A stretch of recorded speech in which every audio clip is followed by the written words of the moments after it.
Okay, so it's Worcester Magazine here at City Hall in Worcester. Makes sense. And we are with Tanya Neslusen. And Heather Keenan. And you are with SURJ Worcester. SURJ Worcester. Yes. What does that stand for? SURJ stands for Showing Up for Racial Justice.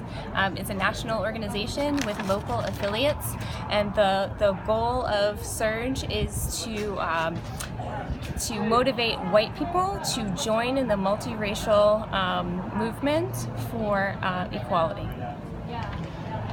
Well, that pretty much says it all, but you go right ahead. Yeah, so basically what Heather said. I mean, SURJ is out there. We are SURJ Worcester is mobilizing people in Worcester to stand up against racism and systemic oppression. Obviously, we're here in the aftermath of what happened down in Virginia, a white supremacist rally, and we'll call it what it was. A white supremacist rally, and I don't think that they might be calling white supremacists actually. And unfortunately, some violence broke out. It appears that somebody supporting the white supremacists drove into a group of folks that were protesting. There was some violence on both sides, I guess. Some people say they got a right to express themselves. If you're, whatever you are, if you're white supremacist or not, do you believe they have a right to express themselves, or are you here to say there's no place for that in the country? I mean, and I can't speak for the organization. I think, yes, there are First Amendment rights, but when your First Amendment right to speak includes hate speech and inciting violence, then you're crossing a line.